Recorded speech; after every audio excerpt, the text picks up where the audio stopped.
You're listening to an Anazao Ministries podcast. What are some of your go-to comfort shows? Is it Friends? Is it How I Met Your Mother? Scrubs, perhaps? Today we're going to be discussing one of my favorite comfort shows, How I Met Your Mother, and the new series, How I Met Your Father. Today's episode is primarily for beginners, so if you haven't seen either of these shows, we're going to tell you all about what it's about so that you guys will go watch it. We're going to convince you today. Hey everyone, welcome to Systematic Geekology, episode 39. We are the Priest to the Geeks. And when I say that, I don't mean that we're ordained or anything like that. We're just kind of playing priest in the biblical sense of being mediators between pop culture and the faith. And this isn't a trap. We just genuinely like these shows. I might get really deep into all of these super emotional times that I've rewatched this series, including currently. There we go. That's your teaser. Kids, did I ever tell you that there's a way that you can support the show? Head on over to patreon.com/systematic geekology, subscribe to one of our tiers, and you can do that and unlock bonus episodes every month. It's a great time. Nice. I am Joshua Knoll. I am a fourth year, about to be graduate biblical study student at North Greenville University. And I have binged like 3 different shows and binged video game playing this last week because I had quarantine for the coronavirus. How fun. Hey, everyone. I'm Brandon Knight. I am really stressed out. I'm a stressed out student right now. I've got people getting COVID and having to cover for them almost all the time right now. So I'm a little stressed out. And I have been unwinding in the evenings by watching X-Men the Animated Series on Disney Plus. I just finished season 4, about ready to start season 5, hopefully tonight. And I will hold any comments on the show. Maybe Joe will want to do one on that at some point. They're going to be doing a follow-up show. Right. X-Men 90s or something. X-Men 97 coming out in 2023. So we'll definitely talk about it next year. Yeah, for sure. Those people you had to cover for coronavirus, was I one of them? No. Did I stress? No, you were not. My youth pastor called me and said, hey, we have to quarantine. You're in charge tonight, which for the most part, it wasn't that big of a stress other than I had to write a lesson like in an hour with crew discussion notes and everything. And I don't know how to work our soundboard. I am not tech savvy. The fact that I'm a podcaster is a miracle. And so I just had to make sure I had someone there to run sound, and we were fine. It was good. Nice. So today we're going to be talking about, again, How I Met Your Mother, an introductory conversation on that. We're also going to touch on the new Hulu exclusive series, How I Met Your Father, kind of a spin-off, seems to be maybe in the same shared universe. We're going to talk about it. But Josh, you alluded to this originally, that this is one of your comfort shows. So why do you love How I Met Your Mother so much? I cannot. Okay, I can find a fault in this show, and that is primarily that some of its jokes have become a little dated, where like rewatching some of what Barney does now is like, ooh, that's super not okay, dude. Yeah. But like at the time, most of us were not enlightened enough to know how not okay that was. True. Also, I'll make the argument that Barney's character, as well as everyone else in the show, is super exaggerated because Ted's telling it. And Ted gets pretty jealous of Barney at the end. So I don't know how much of Barney's character I believe. I know that there is a popular fan theory that Barney's not even real, that it's actually Ted projecting someone, and it's him constantly doing all these horrible things, trying to hit on girls at the bar who have daddy issues. Again, this character is not one that holds up. But that was a theory I have heard before in the past. Have you watched How I Met Your Mother since it's been on TV, or like when did you start watching it? I guess what I'm saying. I watched it before it was finished. Okay. Whenever I went to college, all of my college friends were like, hey, it's How I Met Your Mother tonight. And I was like, huh? To me, I immediately thought that it was like a rom-com, just like super cheesy girl show. And I was like, why are you guys watching this? Interesting. And then I watched it and I was like, oh, I get it. I get it. I think without the not knowing what it was about part. I was in college too. I walked in on my roommate one day and he was watching the episode about woo girls. Remember that one where it's like, we need a woo girl in our group. Yes. And Robin becomes a woo girl. I walked in on that one and was like, I am so mesmerized by this right now. What am I watching right now? Yeah, I found every character is relatable in a way that's also super exaggerated, but like each one, I'm like, I have been that guy before. I mean, not that exaggerated version, sure, but I have been that guy before. Or, even Lily and Robin. I'm like, I've wanted to be the woo person before. And all of the emotional arcs of like the stuff they go through, I'm like, this is just what real life is. And it's in a way where you connect with the characters. And in the show, there's always like a punchline or a nice feel good moment at the end. So it's like I can go through these terrible things with them. And maybe I'm going through it in real life, right? Like recently, my grandfather died. So I watched the entire arc where Marshall lost his father, and I'm feeling all the things that he's feeling. And the nice moments do make you feel better. And that's what comfort shows are good for, I feel like. Oh, totally. Yeah, and that's the thing about How I Met Your Mother. It often gets compared to Friends. It's like it's just better Friends, honestly. And it's better Friends. It's more in-depth Friends. And you talk about the punchline that comes at the end of a lot of the episodes. That's kind of like this, like warm-heartedness or like we're going to be okay.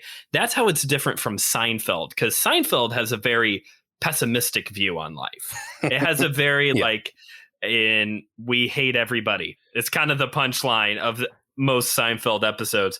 Whereas with How I Met Your Mother, with the central character being Ted, who's this like hopeless romantic, like you're always just in a constant state of hoping it's going to work out. Because as the title implies, it does work out eventually. Yeah. I also posit though that Ted in this, as well as Ross and Friends, and all of those main character types in these kind of shows tend to be the least likable character. Where I'm like, I just can't stand you sometimes. Ted, I know a lot of people, you look at a show like The Office and it's like they see themselves in Dwight or Michael Scott. Sadly enough, I connect a lot with Ted.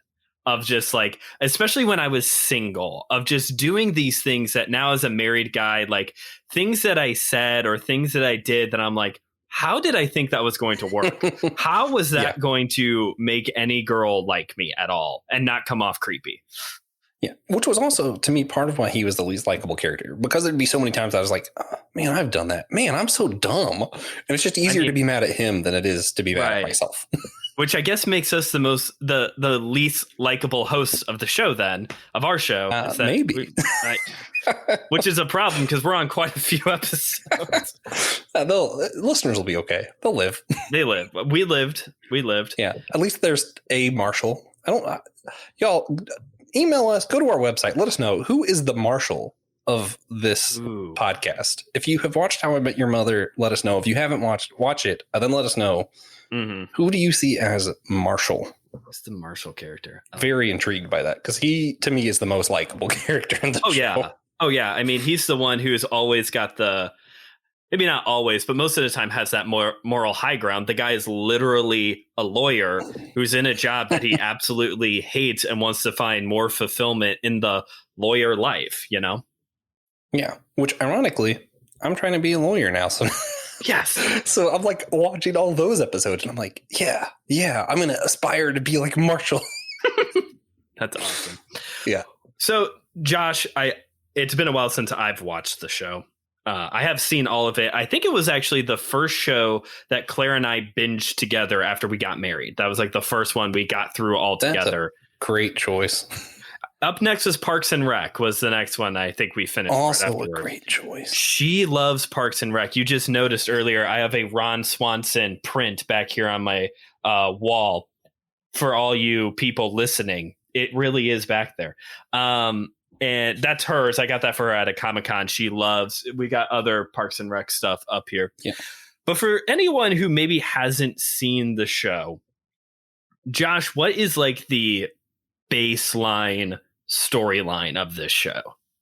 So first, let me just put out there, not personality wise, but like belief wise and like likes and dislikes and everything, it is odd how similar I am to Ron Swanson.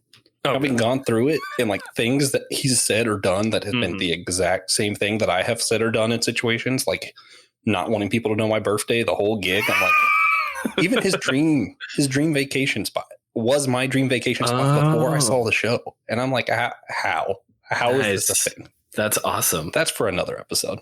Well, I guess we'll circle back to that one now. For How I Met Your Mother, Ted is basically, he's an architect in New York, just moved from out of college with his best friend and his best friend's girlfriend, soon to be fiance. As you watch the show, all that happens. And you kind of just watch him fall in and out of love, have terrible breakups, and you watch him and his friends kind of just go through life together. And I mean, that's basically it. Yeah. And eventually you meet the mother.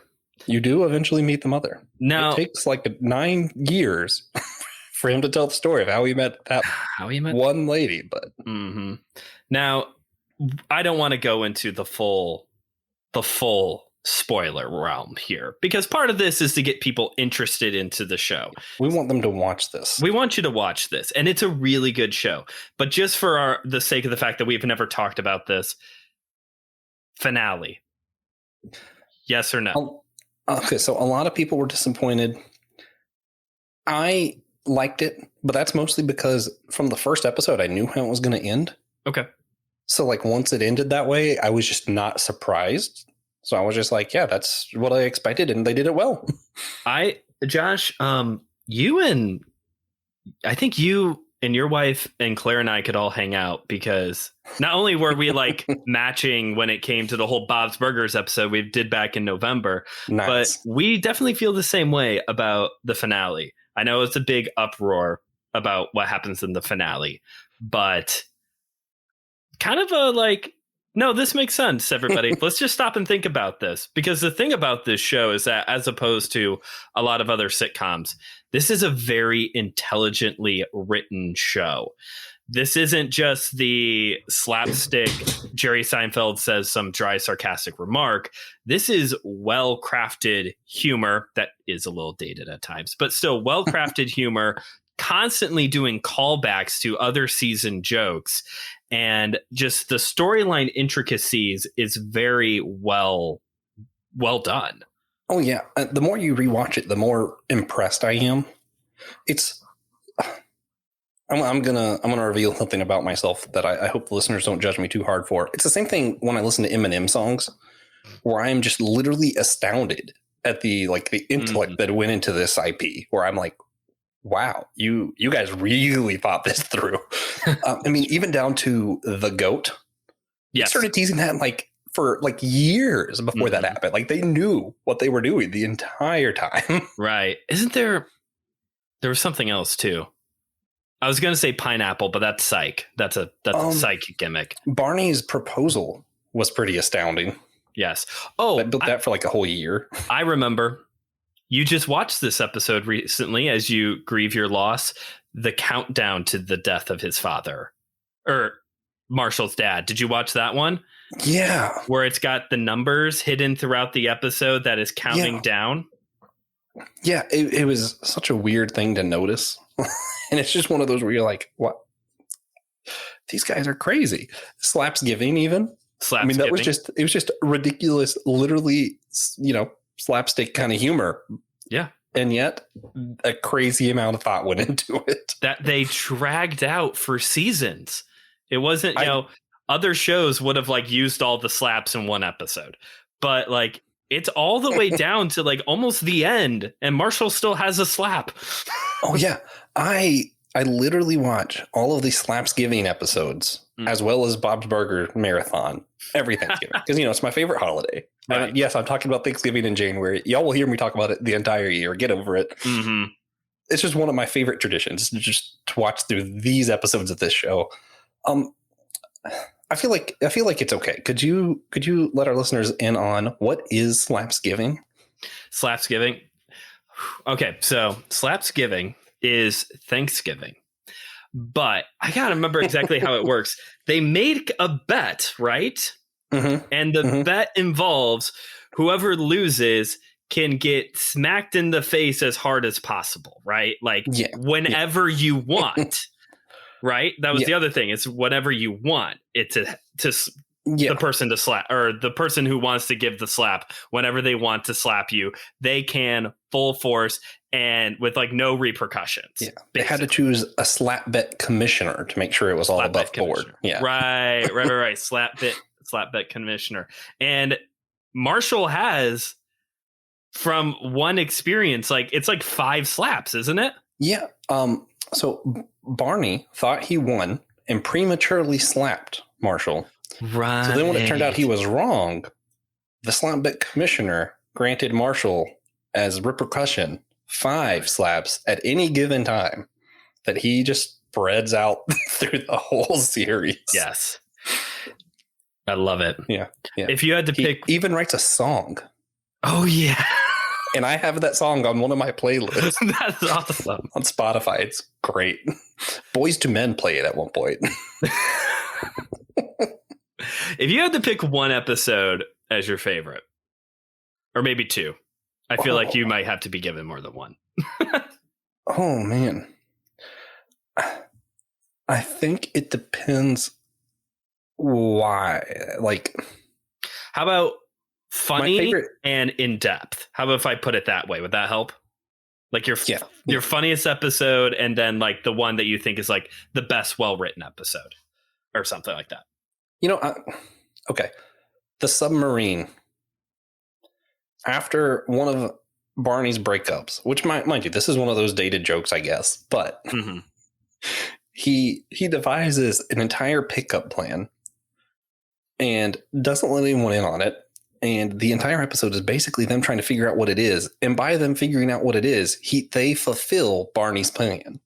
He predicted everything they would do to try to figure it out, and then left the plan under the table. So after they accidentally fulfilled it, they found it and realized that they had all just been played. I forgot. It was pretty great. One. I forgot about that one. That is a good one. Yeah, it's fantastic. Okay, funniest one for you. Funniest one for me, going back to Slapsgiving, is the one when Marshall tells this crazy story about he goes to like Tibet to learn the perfect slap. Do you remember that episode? It's like much later on. Yes. And like all of the characters in the show are in the story and Barney totally doesn't believe it. My favorite part of that episode is when the jukebox at the bar doesn't work. And Marshall goes over to like, you know, when a jukebox doesn't work, you hit it on the side and it starts working, and he slaps it and it just like crumbles. And the bar owner comes over to him and he's like, well, come on, Marshall, you got to pay for that. And Marshall goes, I have much gold. And he hands him a bag, and the bartender shakes and he goes, that is much gold, and walks away. Yeah. Like they just, low key, that's actually canon that Marshall did all of these ridiculous all of those things just happened. All right. Best written episode. Best written, actually. Or like, you know, maybe it gives you certain feelings. That type of episode. Yeah. I got it. When Marshall and Lily get back together after their one breakup, which I guess this is sort of a spoiler. Sorry, guys. Yeah. Well, mine's going to be a spoiler too. But they, having rewatched it and really looked at it, whenever you realize who orchestrated that they got back together, then you go back and watch those episodes and you're like, oh, wait, he actually did do that. And somehow we just didn't notice. And it's just truly phenomenal writing and also really moving that particular character would have went to such lengths. Yeah. Okay. I cannot talk about mine without giving a big spoiler for the show. So if you want to go spoiler free, I'm just going to say it. So get ready to hit that 30-second fast forward. Josh, my favorite one is when you find out that Robin can't have kids. Oh, yeah. Because, man. And if you're back, don't worry. This part isn't a spoiler. It's written in such a way that you don't know it's coming until the very end. And it's a knife in the chest, but it's a good episode. I actually had a friend who dealt with something like that. And I remember rewatching it and just kind of realizing, oh, this is what they're going through. And it actually really helped me relate to them better, I feel like. So that's awesome. That's an amazing thing about entertainment like this, is that sometimes it helps you like process how to handle other people's grief, and go with them in it. Yeah. Good writing can really explore emotional depths of things that maybe you haven't considered before. That's true. And that's something this show's really good at. But How I Met Your Father, how do you feel about it so far? So just so you know, listeners, we're recording this in January. I think it's coming out like in February or right around Valentine's Day or something. So granted, there's probably been a couple episodes that have come out ahead of time or since then. Who knows? I've only seen the first 2. I think there's 3 right now. Yep. I think I'm in the same seat as you. Okay. 2 of 3. 2 of 3. Okay, cool. So far, I think it's delivering on the writing, and there are a lot of there's a lot of moments where it's How I Met Your Mother light. It's the Miller light of How I Met Your Mother. It's for sure. Like they're definitely hitting things that's like, yes, that is a How I Met Your Mother trope, especially like they keep talking about the universe. That's a big trope in How I Met Your Mother, of like the universe guiding you and moving you along type of stuff. Doing rain dances, things like that. It's not funny. The show so far, How I Met Your Father, is not funny. The second episode was better than the first, I thought, but it's not hitting that humor level so far. Yeah, I just agree. Okay. I will say I was both worried that it wouldn't have anything to do with the original show and that it would have too much to do with the original show. Sure. I don't feel like it had either of those. Like, it had some of the same music. It had The Apartment. I got excited because I'm the kind of person who freaks out about nostalgia, and I'm like, yeah, they gave me exactly what I wanted. Yes. Yeah, I think they're in a really unique situation with this show, because there is a chance to create a shared universe here without it just being fan service the entire time. They have The Apartment. I have a theory that the bar that the friend owns is actually the bar from the original version, but it's a metaphor. It's under new management, like the show. I hope so. I think they have a really good opportunity to eventually bring in legacy characters without it just being, here's How I Met Your Mother with a fresh coat of paint on it. Yeah, and it would be cool if they did bring back said dated character Barney and maybe redeemed him a little bit. That'd be nice. I do like what they've done with the character who is supposed to be like the replacement Barney for this version, because they went the opposite direction, but in a really good way. Of instead of him being like this chauvinistic, trying to get in everybody's pants type of situation, this character who's kind of being the Barney-esque character now is an English gentleman in every sense of the word, like all the way down to the suits. I did enjoy his character. I also, this might be controversial, but hey, that's what we're here for. I enjoyed the lesbian who is awkward around other girls and is trying to figure out how she flirts. And I'm like, you know what? I don't necessarily not saying anything about beliefs or anything. It's just one of those, hey, this is something I haven't seen on TV. And I like when TV reflects real life at least a little bit. I'll say this on her character. I think they're doing it well. I don't like, she's way too obnoxious for me. That's true. That is the only thing, is that she's a little too extra. I think the part about her being a lesbian and being from like small town Midwest, like me, and living now in New York and just being really awkward, I think that's all handled really well. She's just way extra on the obnoxious level. Yeah. But I am comfortable with people of various beliefs and various everything being represented, because this isn't, hey, here's how to be a better Christian in New York. That's not what the show is. That's not what the show I don't expect it to be. Right. Yeah. Yeah. But Okay, 0 to 10. How are you rating How I Met Your Father's first 2 episodes? In light of the second episode, which I thought was a lot better, a lot more like a How I Met Your Mother episode, I would say maybe a 6.5, almost a 7. I hate to do this, but I'm just going to agree. Okay. But I will say I would have been at a 5 if it was not for the swords on the wall of the apartment and me realizing, hey, they gave me my nostalgia moment. There's my swords.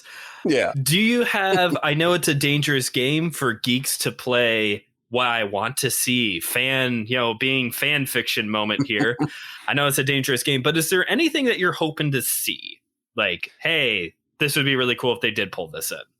I would love Marshall to give relationship advice, and to talk about how his marriage is going, because I'm just really connected to that character, and I'd like to hear that he's doing well, and also to see that he's parting the wisdom that formed such a great relationship onto other couples. I think that'd be cool. That'd be cool. That'd be a good use of a legacy character.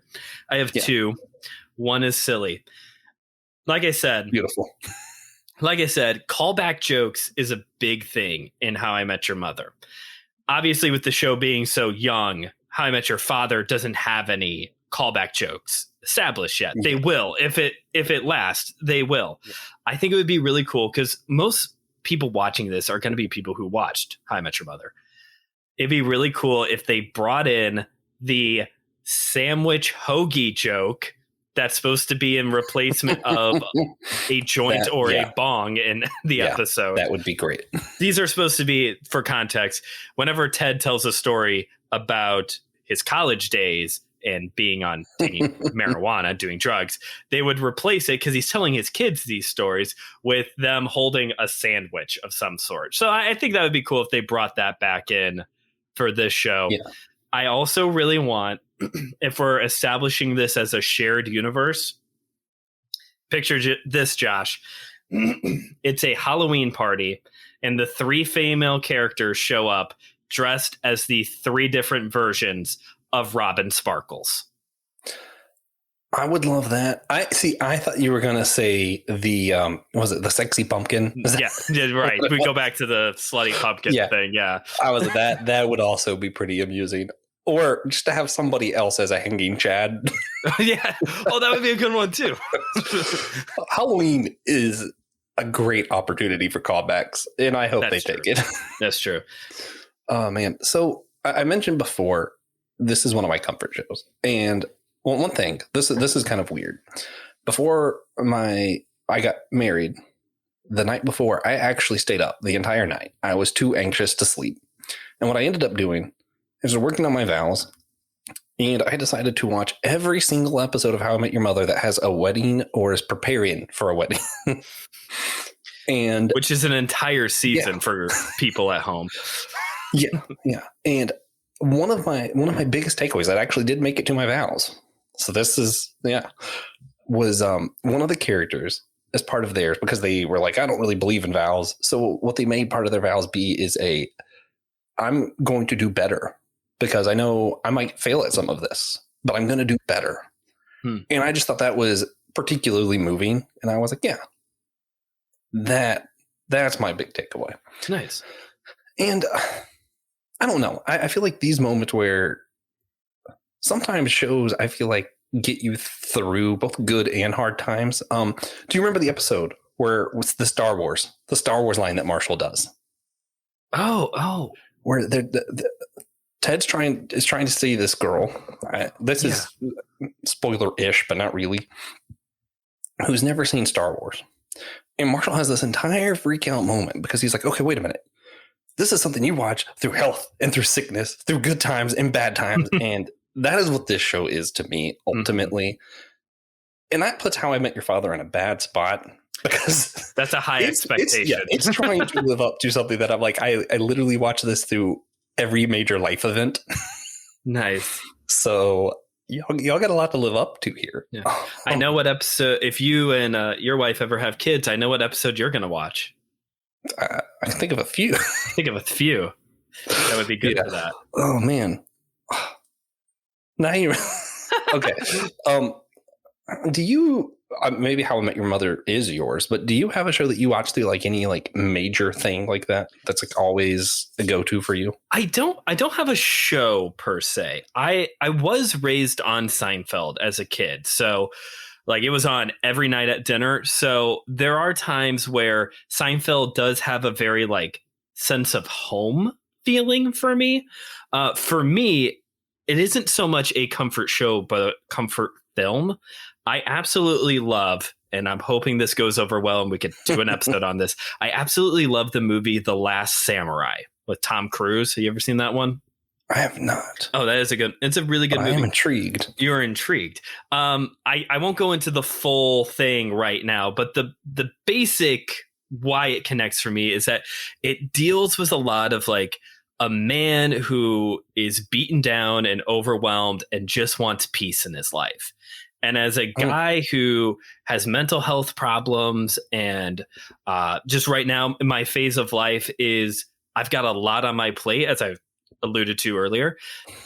There's been a lot of times that I'm like, I really need to make time for this movie because it just, if anything, it makes me feel like I'm not alone in this, which is part of the reason why a comfort show works, you know? Yeah. Yeah. For Tiffany, it's Lilo and Stitch. All of them, like all the sequels. Oh, really? Yeah. That's awesome.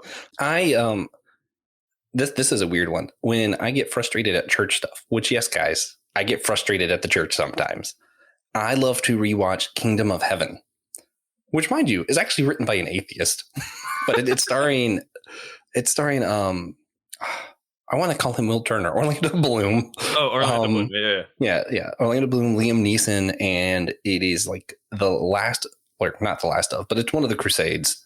Okay. And they have this entire speech in it that's like, the kingdom of heaven isn't in these walls. It's not this place.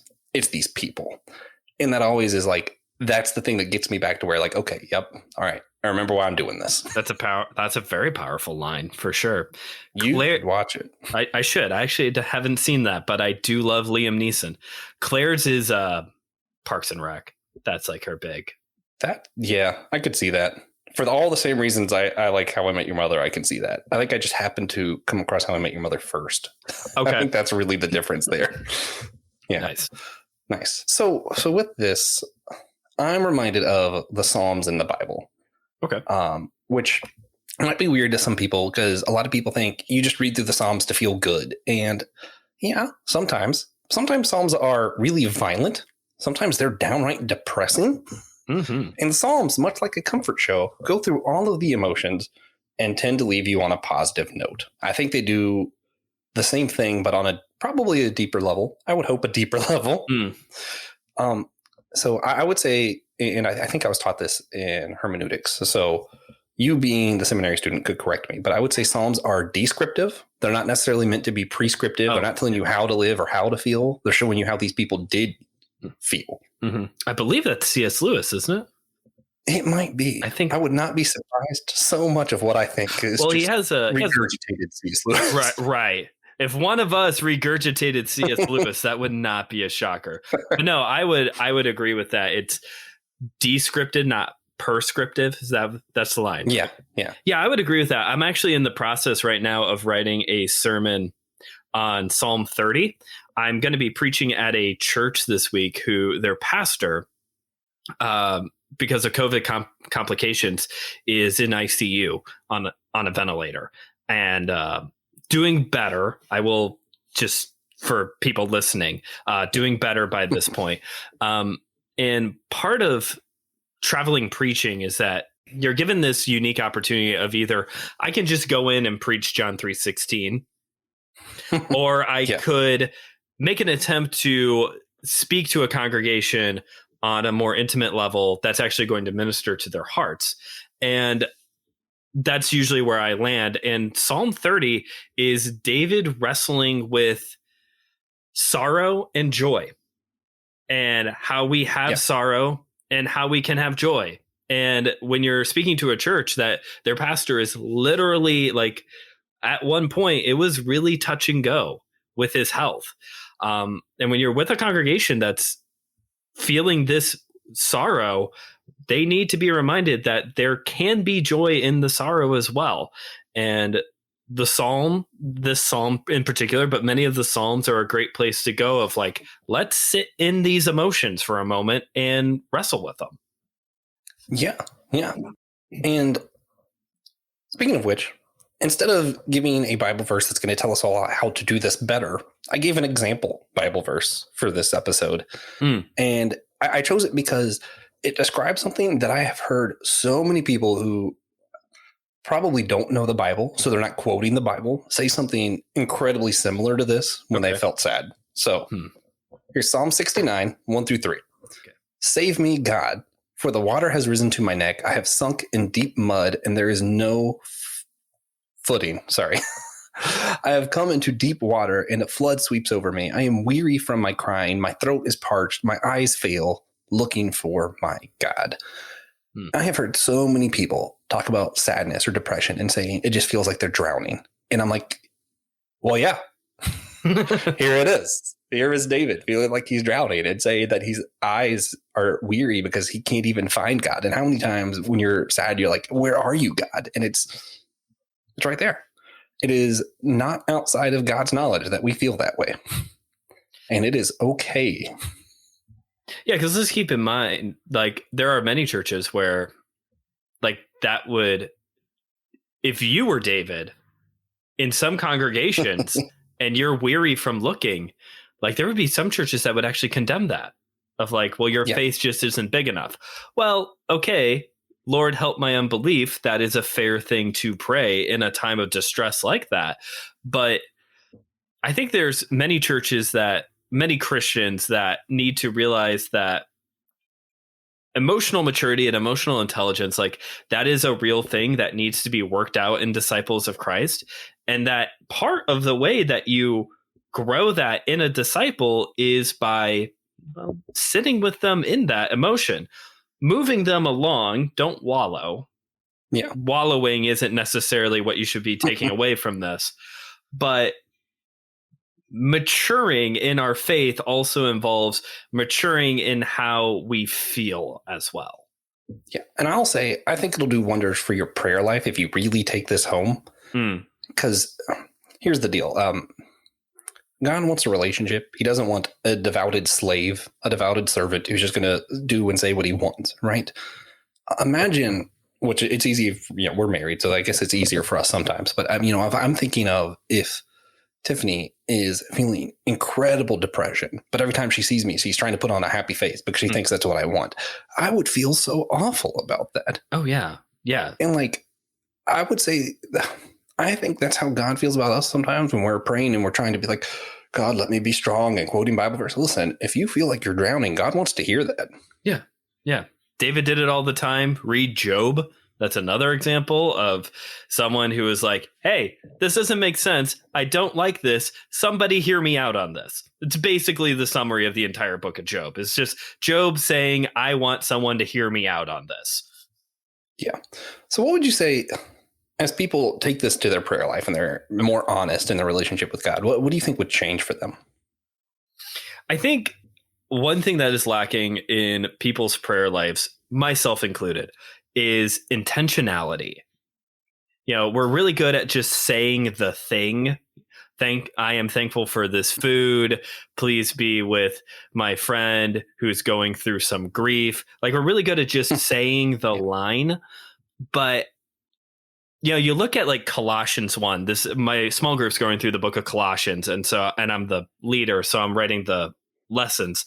And the first 12 verses of Colossians 1 is Paul being so intentional, talking about what he prays about for the church in Colossae.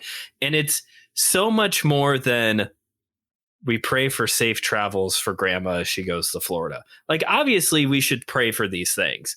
But I think when we spend time in a book like the Psalms, that's going to help us process our emotions as we pray to God, that could help us be more intentional and not just saying, I'm sad, but maybe even processing as we pray, like, why am I sad? Why am I depressed? Why am I thankful? Why am I joyful? Like, it's not just the negative emotions in the book of Psalms either. So I think that would be a big influence is intentionality in how we pray. Yeah, for sure. I mean, it's to me, it's a lot like as you grow up, your relationship with your parents change, right? You're not just trying to say the right things and not get in trouble. All of a sudden, you're talking to your dad because you want to. Right. And I think that's the kind of change you'd see with your relationship with God as you learn to pray this way. Yeah. Also, just quick side note. This is why I'm okay listening to sad songs like Passenger and why you shouldn't judge people who do. And this is why my favorite band is My Chemical Romance. And with that out of the way, should we start wrapping up the show? Let's go for it. All right. By the way, listeners, we've talked about a lot of other IPs throughout this episode, so make sure if any of those sound interesting to you, especially Parks and Rec, because that sounds interesting to Josh and I, head to systematicgeekology.org. Let us know what we should be geeking out about and what you want to hear us talk about. We want suggestions. But now, Josh, what's our recommendations for today's episode? Man. The whole episode's really just been a recommendation for How I Met That's Your how I Mother, feel about a lot of our episodes, is that we finish and it's like, we just spent the whole time recommending this thing. Let me recommend Reflections on the Psalms by C.S. Lewis. I don't usually do something deep, usually go geeky, but this time I'll tell you guys, the way he works through that and helps you digest the Psalms and helps you learn how it's okay to work through your feelings. Very useful book. Nice. I don't know. Well, I know we don't normally geek out about this stuff, and so you can all judge me for this. But in the spirit of the Valentine's Day holiday and talking about a show that's all about finding your true love, y'all, you got to try watching The Bachelor sometime. Like, wait, are you for real? I am for real. So that is a show that Claire and I do watch. She's been watching it for forever, which I did not know until we got married, which explains why we never went out on Mondays. That's hysterical. It's a trip, man. Like, and especially this season, the guy who's like the main dude who's trying to pick his spouse, he's about as interesting as whiteout drying on my fingertips. And so when that happens, they try to bring in a cast of characters who are a cast of characters. And that is definitely the case for his contestants this season.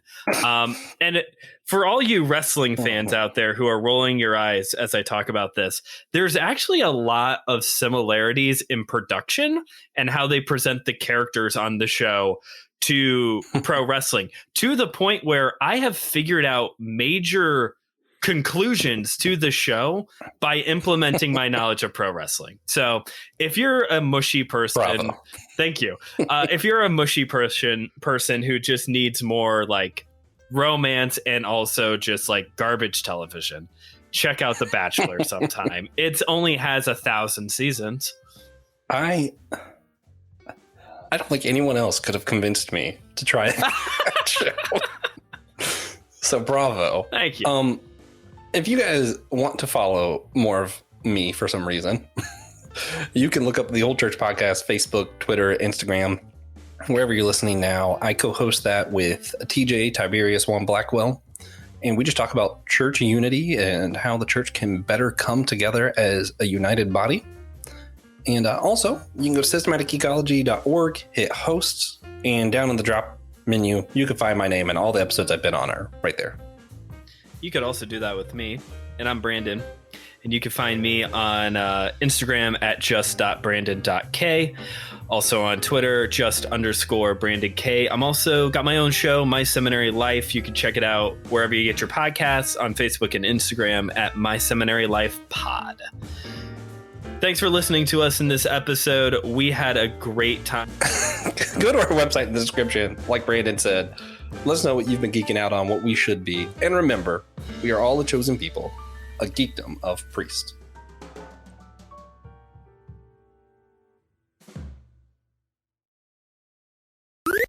This was an Anazao Ministries podcast. If you enjoyed this show and would like to learn more about our network, be sure to check out the Anazao Ministries Podcast Network.